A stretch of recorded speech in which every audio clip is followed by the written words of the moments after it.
Shalom and Shana Tova. It's a special time of the year again where we with the 7th Hebrew month of TISHREI, we welcome in the new Hebrew year, which this year is 5,780. Great number, so we will see what the year will hold. But that actually denotes how many years it's considered to be from the creation of man. So it's seen as Adam and Eve's birthday. But there's a midrash in the Babylonian Talmud actually that says on the day that they were expelled from Eden, Adam and Eve saw the sun starting to go down, and they became very afraid because they thought the light was disappearing. And it says Adam actually cried out, "Whoa, because I sinned, the world is darkening. The divine will return the world to chaos and void, the tohu vavohu. This is the death heaven has decreed." So it says they spent the whole night weeping because they thought that because of their sin, this meant the death, their death, but also the death of the world. But then can you imagine their relief and joy they felt when they saw suddenly light appearing on the horizon and the sun started rising again. And they realized, no, this is just the way of the world, that there will be darkness, there will be night, but then the sun will rise in the morning and life will continue. And it says, when we sleep, it's like 1/60th of death. And that's why every morning when we awake, we give thanks and praise to God for returning our souls to us in compassion. And so that was just an interesting little aspect of Adam and Eve. Now, our verse for the month, each month we've been looking at different character traits, and this month, being the special month it is, the character traits are enthusiasm and confidence. Now, King David tells us in Psalm 119, verse 60, he says, "I hurried, did not delay to keep your commandments." So a characteristic of this trait, enthusiasm, is energy. And in Ezekiel's vision, in chapter 1, verse 14, he describes how the angels, quote, darted to and fro like the appearance of a flash of lightning. So quick were they to do the will of God. So the whole motivation here is to do the will of God just as quickly as the angels do. So now other characteristics of enthusiasm are positive action, a sense of urgency, not dilly-dallying, but having a sense of urgency, zealousness, motivation, a passion fueled by inspiration. So when we see how the precious word of God or God is showing us to do something, we get inspired. And it can, so I quite like this description that I thought of. It says, enthusiasm can be described as an inspired zeal to take positive action for the purposes of doing the will of our Father in heaven. What better motivation could we have to want to please our Father's heart by obeying and doing His will? Now, in studying the lives of people who have been an inspiration in my life, mostly authors and artists, I must say, I've come across a consistent factor that's sort of woven through their accounts of their lives. I've found something that's a little similarity in their life, and the common denominator is how their confidence and motivation and enthusiasm to pursue their goals was fueled by encouragement. whether this encouragement was from parents or teachers or peers, or a significant mentor, that these words of encouragement help build their confidence and press them to persevere and make progress in their particular field or activity, whatever it was. For an example, there's a prolific Jewish author and teacher called Hannah Weisberg, and she wrote a great book on women called Tending the Garden. And she expresses in the acknowledgements of her book, she says, "To the readers of my columns, to my students and the participants at my lectures, for all your feedback, encouragement, questions and challenges, which undoubtedly helped me to clarify these ideas and insights." But then she adds another acknowledgement. She says, "To my beloved Father, for your constant encouragement through all of life's ups and downs." So do you see the little key factor there was encouragement from her students, from whoever, her readers, but especially from her father, who gave constant encouragement. Now, it doesn't mean we must depend on the encouragement from others. It's very nice when it comes, but on one hand, we can't really just depend on that because, many artists actually faced much rejection from their audiences. I mean, just think of that famous Dutch artist, Vincent van Gogh. Now, he struggled with acceptance from the public all his life, but his brother stood with him with encouragement and support right till the end. And this showed that even one voice of sincere and well-intentioned encouragement helps fan the flames of enthusiasm and can boost one's confidence to keep persevering. And thank goodness Vincent van Gogh did, because look today how many people, millions, are blessed and inspired and enjoy all his wonderful artwork that he did. So I think we've been thinking about watching our words and the words we speak, and when we can offer sincere encouragement and to help build somebody up, rather than breaking down, that we must be encouraged to do that as well. Right now in Hebrew, the word for enthusiasm is zerizut. That reminds me of the angels, zerizut, zipping here and there. But in English scriptures, it's usually translated as alacrity. Now, the prime example of alacrity is our forefather Abraham. And we read how even when he faced the most difficult test, which of course is what we've been looking at over Rosh Hashanah, the text of Akedat Yitzchak, which is the sacrifice of Isaac. That was his most difficult test. I mean, when God said to take your beloved son Isaac to one of the mountains he would show him and to offer him there as a sacrifice, we told Abram, as usual, hurried to obey, no questions asked. He responded, we told, with alacrity to make the preparations, and then we told the next morning he didn't delay. Abraham rose early in the morning and saddled his donkey and took 2 of his young men and his son Isaac with him, and they set off. Now, Abraham knew God had spoken, and it was he acted with alacrity and enthusiasm, but I can't say couldn't have been very happy enthusiasm. But because he knew it was God and he had great faith and trust in the character of God, this enabled him just to bypass all his natural fears or worries about this action he was called to do. And then after Abraham passes the test, God reaffirms his promise to him in chapter 22, verse 18, and he says, "In your offspring shall all the nations of the earth be blessed.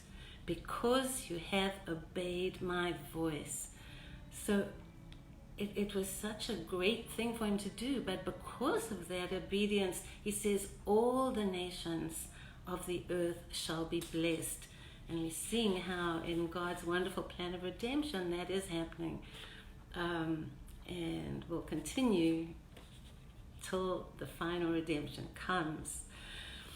Right, so I think that, but this account highlighted the fact that enthusiasm doesn't need to be fueled by happy, pleasant feelings. It's not always good.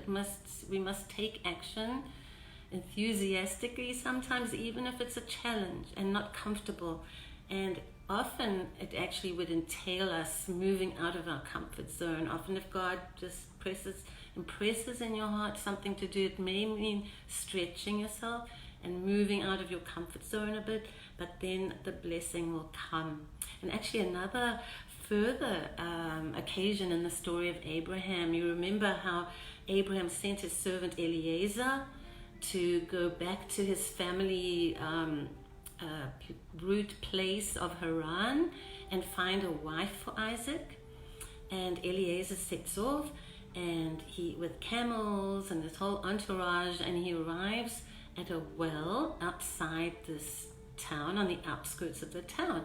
So he stops his camels there, and then we're told he fervently prays, and he asks God to help him in this task he's been given, and he prays that God will show favor and chesed, loving kindness, to Abraham. Now Abraham was noted for his chesed and loving kindness, but now he just lost his beloved wife Sarah, and so Eliezer prays that God will help him, give him success that will bring happiness to his master Abraham. And no sooner does he finish praying, what happens? Out comes this beautiful young girl with a water jar on her shoulder, and he thinks, well, so God answers his prayer immediately, but he still has to check that this is the one. And he said he couldn't just look at the outer beauty, he had to be sure this was someone that matched Abraham's family's characteristics. So what did he do? He goes and asks for a drink of water. He hurries over to her, says, asks for water. And what does she do? She quickly serves some water, and then we're told, listen to this, she hurries to water the camels too. She quickly lowers her jar and quickly empties it and runs back to the well. And we don't know how many times she had to run backwards and forwards, quickly emptying and quickly filling to water all those camels. But she's showing the characteristics of Abram, that enthusiasm to do what she believes is the will of God. And then later, when she offers them accommodation, then she reveals that she is one of Abraham's family, and we're told all Eliezer can do is bow down and worship the Lord, because he brought him to just the right one that he knew would be God's choice for a son for Isaac. Right, now just go on now. It says a well-known verse from Pirkei Avot, which is the Ethics of the Fathers, and the verse is accredited to Rabbi Tarfon, says, now you might have heard this in one form or another, because it says, the day is short, the work formidable, the workers lazy, and the boss impatient. Now we know that the boss it's talking about here is God himself. He's the boss of the universe and of earth, and he knows time is short, that we each of us individually are given just a very short time that goes by very quickly. But even the time of history is short, that God is wanting to accomplish all his purposes, and the day is short, but the workers are lazy. And there's a Musar teacher, Alan Morinus, who we've been studying a bit, and he has a book, Everyday Holiness, and he explains that just naturally, because we are created in the image of God, there is this fire in our spirits deep within us, and that's what powers our desire to take action. And when that fire is of enthusiasm to obey God's will is strong, then we are productive and we feel confident and bold and even zealous in what we're doing. But there are times when that flame feels a bit dampened. It can get dampened by confusion or exhaustion or laziness. But like this time of the year, we're through the month of Elul and Rosh Hashanah and the days of awe, when we're really examining our hearts and clarifying our priorities and our goals and praying what God's purposes are for us. And taking that time to do that really helps stoke this fire of enthusiasm in our hearts. Because once our priorities are clear and we know that we're moving in God's purposes, then that enthusiasm is stoked up again. But a danger is hinted at in our quote for the month. And the quote for Tishrei is, "The fact that one is not lazy does not mean that he has acquired enthusiasm." Now, what is that saying? It's saying that a person can actually be very energetic and very active, but all his activity may be stirred by negative motivations, and he can in fact be rushing off in the wrong directions if it's not in God's direction for him. And Alan Marinus again describes, quote, "The modern curse of frantic rushing is a kind of headless enthusiasm." And actually Proverbs 21 verse 5 tells us, "The thoughts of the mindlessly zealous are superfluous, and those who are unduly hasty reap only loss." So that's very important to consider, because I think it's saying that this frantic busyness and rash actions, just rushing without thinking, they're just as detrimental to true enthusiasm, productive, godly enthusiasm, as slothful laziness is. So just the fact someone's rushing around frantically all the time doesn't mean they're doing it with the correct motivation. And Marinus sums up, he says, "Proper, positive, balanced enthusiasm is action done with full throttle once review, consideration, and decision have set you on the right course." So it's important to have that little quiet time where you first give thought to what your actions will be, and no doubt pray and just make sure that it's the right thing. Now, each month we've been looking at the particular character trait and seeing that we have to find the balance in it. So let's look at the balance for enthusiasm. Now, on the one hand, as we were just talking about, if you go too far off to the one side, you get into this frantic busyness. It's just busy, busy, busy all the time. But it's not being productive. It's just busyness. And that can lead to recklessness. You take chances because you're not giving it a proper thought. It's like an unhealthy zeal. And it's heedlessness. You're not giving heed. You're not paying attention to what the outcome will be, what the results are that you're aiming for. So that's the one extreme. Now let's go to the other extreme, which is that we were talking about laziness. And that the fruit of that laziness just is disinterest. You lose interest in anything, in doing anything. It's a sort of sluggishness and inertia in the end. And that just can lead even to depression, because you've got no motivation to do anything.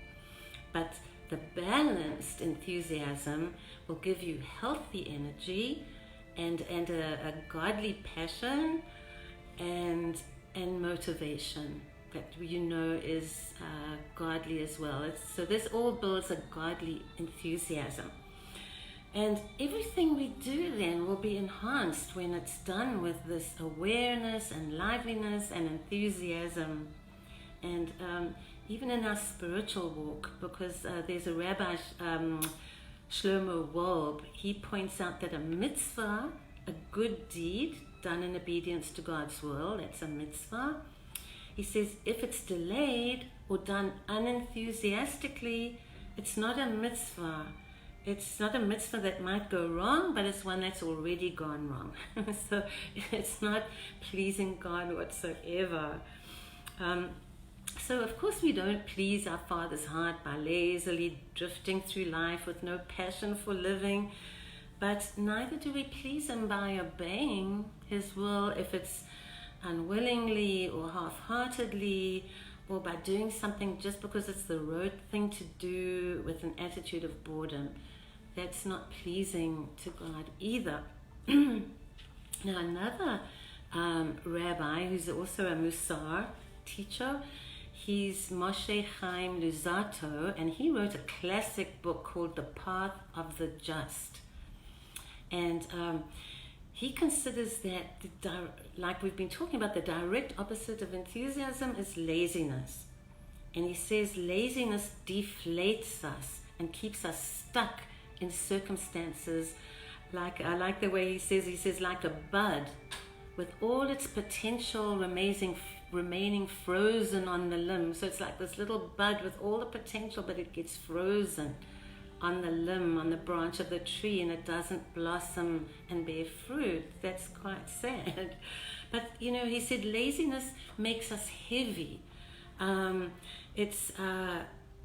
He attributes an inclination to laziness to the fact that we truly are pure spiritual beings.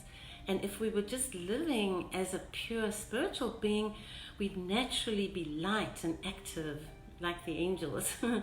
But because we live in bodies that are physical, we're tied to the physical world, and the force of gravity pulls us down. So that's why it is a battle. It's a constant battle to keep enthusiastic and keep lively and keep doing what is God's purpose for you. And he says, but it's up to us whether we're going to give in to that heaviness or not. And he says, if you abandon yourself to this heaviness, you will not succeed in your quest. So I think it's just to be aware of this fact that we do live in physical bodies that can sometimes pull us down and be heavy. But not only that, there are other dangers to dampening our enthusiasm.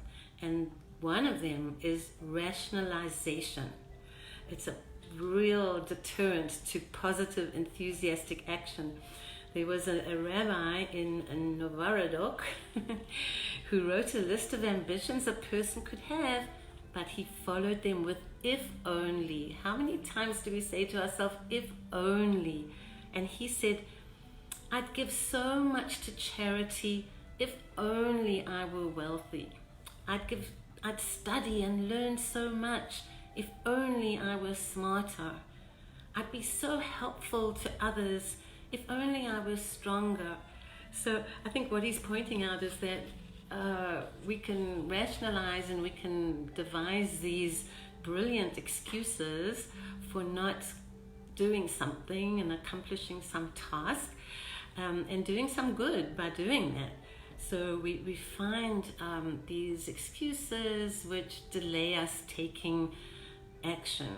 And then what happens? Then the opportunity passes by, and due to one's hesitation and procrastination, all the benefits are lost, which would have been good not only for you, but for other people as well. All right, so again, Rabbi Moshe Luzzatto makes a point that our lives and godly enthusiasm can become dulled by the world, as he says. It's like the world can dull it. It's just, in our day and age, we have this flood of material goods and comforts and pleasures, that people could only dream about in past centuries. And he describes this danger as the relentless, almost addictive pursuit of nifty things, comfort and relaxation. And he said it cannot provide a satisfying spiritual life because we only have so much energy in our day.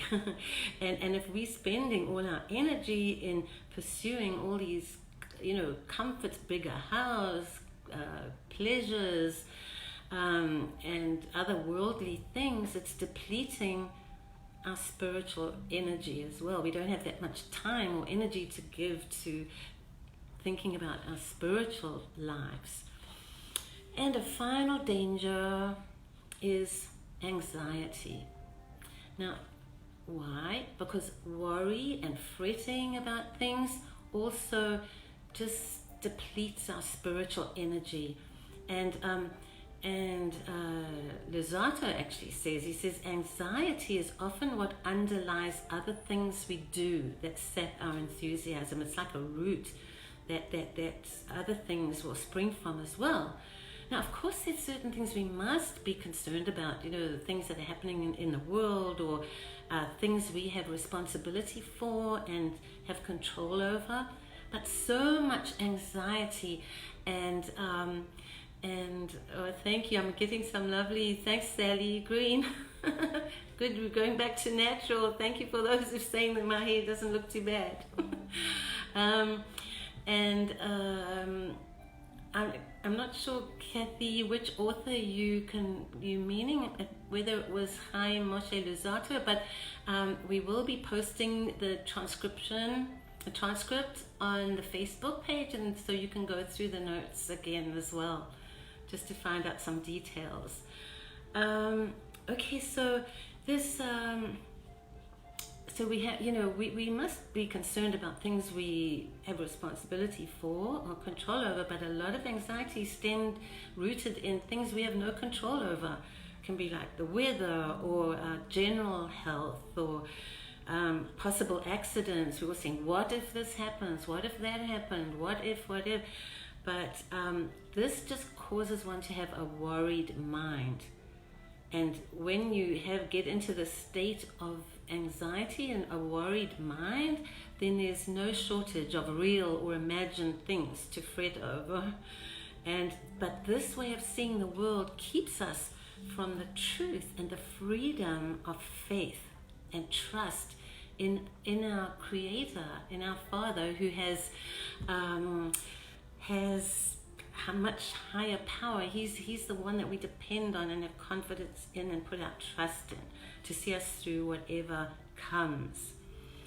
And the answer to the state of anxiety and fear is gratitude. We have been talking about that already, this attitude of gratitude. And shalom to Tomislav from Zagreb, Croatia. Shalom, welcome. So, recognizing God's loving role in our lives, just like Eliezer, Abraham's servant, realized all he could do was just bow down and worship God for his love and his faithfulness. That helps us counter any anxiety and helps us just shelter under his wings of protection and find true shalom. So with faith and the help of God and the power of the Ruach HaKodesh, the Holy Spirit, to strengthen and encourage us in every righteous choice we make. Every time we make a righteous choice, He is there to help us and strengthen us. We can be encouraged and we can be filled with this holy enthusiasm and go forward in confidence. So to finish, once again, we are encouraged by Rabbi Luzzatto that the one sole trait that will deliver up more energy and fewer hindrances to our enthusiasm and that will keep us from moving in a direction of holiness, of climbing higher, he says, that is to wake up to the very many good things that the Holy One, blessed be He, does for you moment by moment. In other words, be constantly grateful and praising Him and giving thanks And I just think, Hodu Adonai ki tov ki le'olam chasdo, which is, give thanks to the Lord, for he is good, and his mercy, his loving kindness, his faithfulness endures for how long? Endures forever. He's always with us. So may God bless you and fill you with his goodness and enthusiasm to do all that he's calling you to do in this new Hebrew year. And just be blessed and be a blessing and rest in his love and go forward in confidence and enthusiasm. Amen.